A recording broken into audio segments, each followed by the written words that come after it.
Praise the Lord, praise the Lord, praise the Lord, praise the Lord, praise the Lord, praise the Lord, praise the Lord, praise the Lord, praise the Lord, praise the Lord. கர்த்தாவே நன்றியோடுமே துதிக்கிறோம், நன்றியோடுமே துதிக்கிறோம், நன்றியோடுமே துதிக்கிறோம்ப்பா, நன்றியோடுமே துதிக்கிறோம். தெய்வமே, இந்த 1ஆம் தேதி அதிகாலமே இருட்டோடு உடைய பாதத்தில் ஜெபத்துக்கு வந்திருக்கிற பிள்ளைகள், லைவிலூടെ தூர தேசங்களிலே பல இடங்களிலிருந்து பார்த்து கவனிக்கிறதான பிள்ளைகள் அனைவரையும் ஆண்டவராக இயேசு கிறிஸ்துவின் நாமத்தில் ஒப்பு கொடுத்து நான் ஜெபிக்கிறேனப்பா. இந்த 7ஆம் மாத வாக்குத்தத்த ஆராதனை எங்களுடைய வாழ்க்கையில் ஒரு மிகுந்த சந்தோஷத்தையும் சமாதானத்தையும் வெற்றியையும் தைரியத்தையும் கொண்டு வரும்படி அப்பா உடைய நாமத்தில் ஜெபிக்கிறோம். இதில் அட்டன் செய்கிற ஒவ்வொருவரையும் கர்த்தர் அனுகிரகிப்பீராக, ஆசீர்வதிப்பீராக, நன்மையால் முடிசூட்டுவீராக. சகல கிருபையினாலும் சகல பலத்தினாலும் சகல விதமான ஆசீர்வாதங்களினாலும் உடைய மக்களை நீ மகிமைப்படுத்தி கனப்படுத்தும்படி நான் ஜெபிக்கிறோம். எல்லாரையும் கிறிஸ்து இயேசுவின் நாமத்தில் இந்த அதிகாலமே வாழ்த்துகிறேன். அவர்களை கர்த்தர் ஆசீர்வதிப்பீராக. இயேசுவின் நாமத்தில் பிதாவே, ஆமேன், ஆமேன், ஆமேன். இந்த 7ஆம் மாதம் அதிகாலமே வாக்குத்தத்த ஆராதனைக்கு வந்திருக்கிற அனைத்தும் சபை மக்களையும், லைவிலோடு இருந்து கவனிக்கிறதான சகல தேவனுடைய மக்களையும் ஆண்டவருடைய கருத்திலே கொடுத்து நிச்சயமாக ஜெபிக்க உங்களுக்கு வாக்குத்தத்தம் அருளவும் தேவன் கொடுத்த கிருபைகளுக்காக தேவனை துதிக்கிறேன். கடந்த 6 மாதம் கிட்டத்தட்ட 182 நாட்கள் தேவன் நம்மை நடத்தி கொண்டு வந்திருக்கிறார். இன்றைக்கு 183ஆம் நாளுக்குள்ளே தேவன் நம்மளை கைப்பிடித்து கொண்டு வந்திருக்கிறார். நீங்கள் கடந்த 6 மாதத்தை கொஞ்சம் திரும்பி பாருங்களேன். பயங்கரம் பயங்கரம் பயங்கரம் தான். மரணத்துக்கு கணக்கே கிடையாது, விபத்துக்கு கணக்கே கிடையாது. கொடிய நிலைமையில் நம்முடைய தேசத்தினுடைய சீற்றல், தேசத்தினுடைய அந்த போக்கின் வேகங்கள் பயங்கரமாக தான் இருக்குது. ஆனால் இந்த 7ஆம் மாதத்தை கூடி 183ஆம் நாளை கூடி காண தேவன் நமக்கு ஆயுசு நாட்களை நீடிப்பித்து தந்திருக்கிறார். இது நிச்சயமாகவே நாம் நிற்பது நிர்மூலமாக இருக்கிற சுத்த கிருபை என்று தான் என்னால் சொல்ல முடியும். ஆனபடி இந்த மாதம் நிச்சயம் கர்த்தர் உங்களை ஆசீர்வதிப்பார், உங்கள் தேவைகள் சந்திப்பார், உங்கள் குடும்பத்தை ஆசீர்வதிப்பார், உங்கள் போக்கை மரத்தையும் கர்த்தர் ஆசீர்வதிப்பார். நீங்கள் கையிட்டு செய்கிற சகலத்தையும் கர்த்தர் ஆசீர்வதித்து கிருபையிலும் பலத்திலும் சுகத்திலும் ஐஸ்வர்யத்திலும் கன மகிமையிலும் தேவன் உங்களை நிச்சயமாக நடத்தி கொண்டு செல்வார் என்று நான் விசுவாசிக்கிறேன். நமக்கு எடுத்து பார்க்கலாம். இந்த மாதத்தில் தேவன் கொடுக்கிற வாக்குத்தத்தம் ஏசாயா தீர்க்கதரிசியின் புத்தகம் 29ஆம் அதிகாரம் 22வது வசனம் தான் நமக்கு தேவன் வாக்குத்தத்தமாய் கொடுக்கிறார். ஏசாயா 29:22வது வசனம். அதில் இவ்விதமாக சொல்லப்பட்டிருக்கிறது, ஆகையால் ஆபிரகாமை மீட்டுக்கொண்ட கர்த்தர் யாக்கோபின் வம்சத்தை குறித்து, இனி யாக்கோபு வெட்கப்படுவதில்லை, இனி அவன் முகம் செத்து போவதும் இல்லை. இங்கே நமக்கு மிக முக்கியமானது, இனி யாக்கோபு வெட்கப்படுவதில்லை, இனி அவன் முகம் செத்து போவதில்லை. இந்த 7ஆம் மாதத்துக்குள்ளே எதுக்கு நான் வரணும்?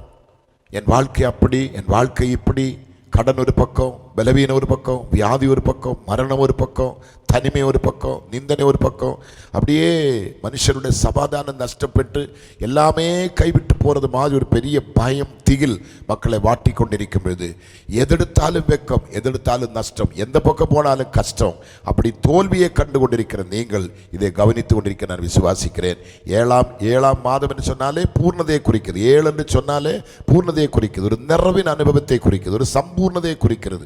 7 குத்து விளக்கு இதெல்லாம் நம்ம வேதத்தில் பார்க்கிறோம். எப்படியானால் நிச்சயமாக வந்து 7 என்ற வேடு തന്നെ நமக்கு ஒரு மிகுந்த மகிழ்ச்சியையும் சந்தோஷத்தையும் கொடுக்கிறதாக தான் நம்ம காணப்படுகிறோம். அப்படியானால் இங்கே கர்த்தர் இனி யாக்கோபு வெட்கப்படுவதில்லை, இனி அவன் முகம் செத்து போவதில்லை. மேலே சொல்லும்போது, ஆகையால் உதாரணம் பாருங்க, ஆகையால் ஆபிரகாமை மீட்டுக்கொண்ட கர்த்தர் யாக்கோபின் வம்சத்தையும் குறித்து சொல்லுகிறது நாங்கள் பார்க்கிறோம். அப்படியானால் ஆபிரகாமை எங்கேருந்து மீட்டார்?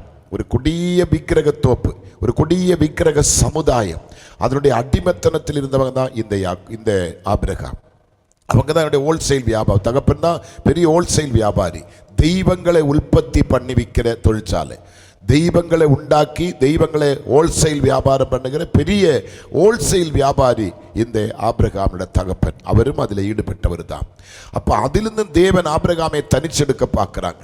தனிச்செடுக்க பார்க்கவும் பாருங்க, ஆதியாகமம் புஸ்தகம் 12ஆம் அதிகாரம் 1-2 சொல்றது, கர்த்தர் ஆபிரகாமை நோக்கி, நீ உன் தேசத்தையும் உன் இனத்தையும் உன் தகப்பனுடைய வீட்டையும் விட்டு புறப்பட்டு நான் உனக்கு காண்பிக்கும் தேசத்துக்கு போ, நான் உன்னை பெரிய ஜாதியாக்கி உன்னை ஆசீர்வதித்து உன் பேரை பெருமைப்படுத்துவேன், நீ ஆசீர்வாதமாக இருப்பான். கவனிக்கணும், ஒரு பெரிய கம்பெனியுடைய ஓனர், கோடிக்கணக்கிന് வருமானம் வரக்கூடிய ஓனர், அங்கே இருந்து பெறுகிற பெருமை பார்க்கலும் தேவ சத்தத்தை கேட்டு இறங்கி வந்து வனாந்தரம் வழியாகவோ காடுகள் வழியாகவோ எப்படி நடந்தாலும், கஷ்டப்பட்டாலும் நஷ்டப்பட்டாலும் பட்டினி கிடந்தாலும் தனிமையாக இருந்தாலும் அங்கே பாருங்க அவன் வரும்போ ஆபிரகாமை நோக்கி, நீ உன் தேசத்தையும் உன் இனத்தையும் உன் தகப்பனுடைய வீட்டையும் விட்டு புறப்பட வேண்டும்.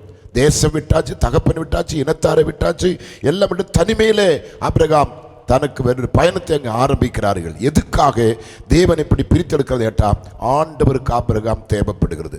தனக்கென்று பிரிச்செடுக்கிறாங்க, தன்னுடைய சித்தத்துக்கென்று பிரிச்செடுக்கிறாங்க. தன்னுடைய ஹிருதயத்துக்கேற்ற பிளானிங்கில் ஆபிரகாமை வழி நடத்திட்டு வர ஆண்டவர் கொண்டு வரும்போது தேச உலகம் முழுவதும் அறியக்கூடிய ஸ்தானத்தில் ஆபிரகாம் நிற்கிறார்.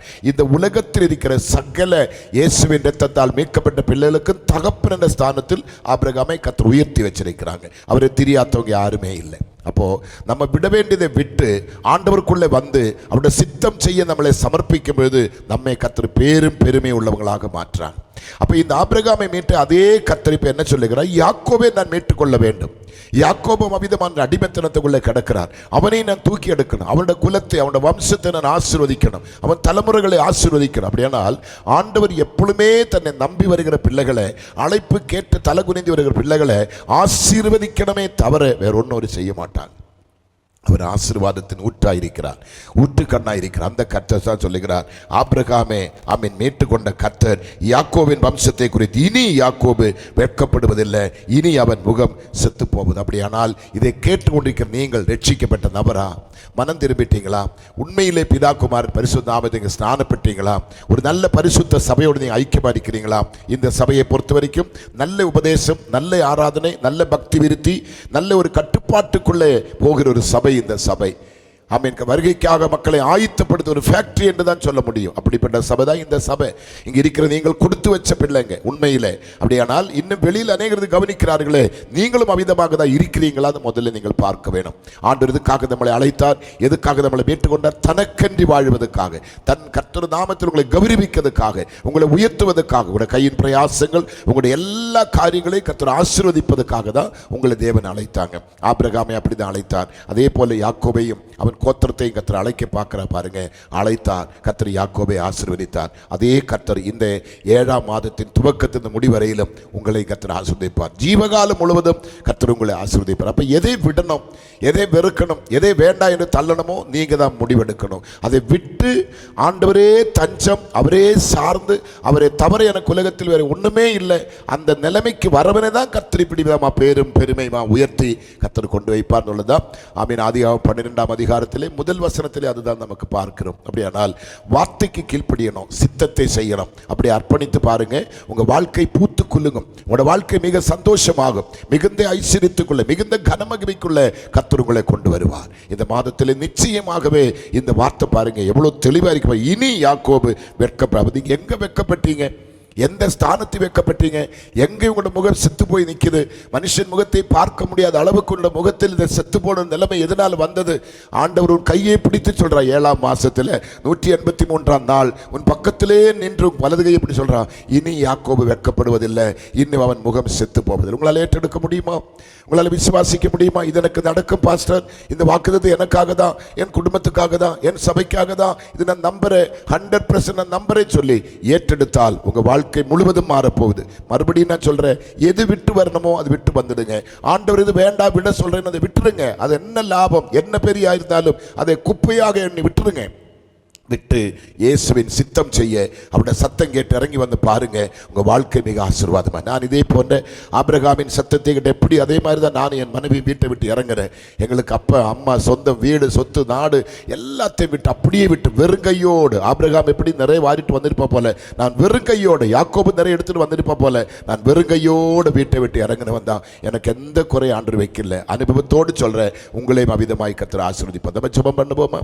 பரிசுத்த பிள்ளைகள், நல்ல கர்த்தாவே அருமையான ஆண்டவரே இந்த 183ஆம் நாளை காண தேவன் எங்களுக்கு கிருபை செய்ததுக்காக ஸ்தோத்திரம். கடந்த மாதம் முழுவதும் எங்களை கண்மணி போல மறைத்தவர். எங்களுடைய ஆபத்து நேரத்தில், வியாதி நேரத்தில், பலவீன நேரத்தில் ஆண்டவரே எல்லாரும் எங்களை கைவிட்ட பொழுது, வறுமை வந்த பொழுது, பட்டினி வந்த பொழுது, நிந்தனை வந்த பொழுது, அவமானம் வந்த பொழுது, எங்களை வாரி கொண்டு போக கொடுமையான சுனாமிகள், அலைகள், கொள்ள நோய்கள், மரணத்தினுடைய ஓசைகள் வந்த பொழுதும் அங்கெல்லாம் எங்களை பாதுகாத்து எங்களை வலகை பிடித்து கரம் பிடித்து எங்களுக்கு ஒரு கேடு இல்லாம, கெடுதி இல்லாம, ஆபத்து இல்லாம, அனர்த்தம் இல்லாம எங்களை ஜீவனோடு, மகிழ்ச்சியோடு, சந்தோஷத்தோடு எங்களை தூக்கி சுமந்து இந்த 7ஆம் மாதத்தில் எங்களோடு நிறுத்தினதுக்காக நன்றி அப்பா.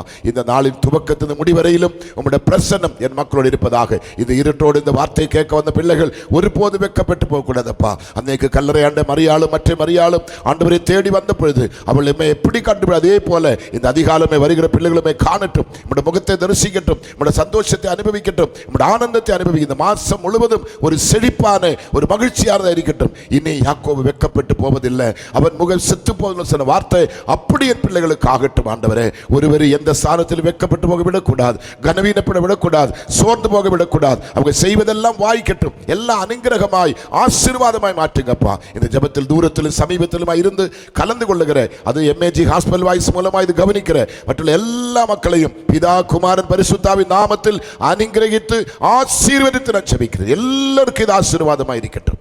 அவங்க செய்வதெல்லாம் வாய்க்கு அப்பத்தை, தண்ணீரை, போக்கை, மரத்தை, கையின் பிரயாசங்கள், கர்ப்பத்தின் கண்ணீர், ஊழியங்கள், வேலைகள் எதாயிருந்தாலும் கர்த்தாவே நிறுவனங்களை ஆசீர்வதித்து கனப்படுத்தி மேன்மைப்படுத்தும் நான் ஜெபிக்கிறோம். இது உண்டாகிற சகல துதியும், சகல கனமும், சகல மகிமையும் ஒருவருக்கே செலுத்துகிறோம்.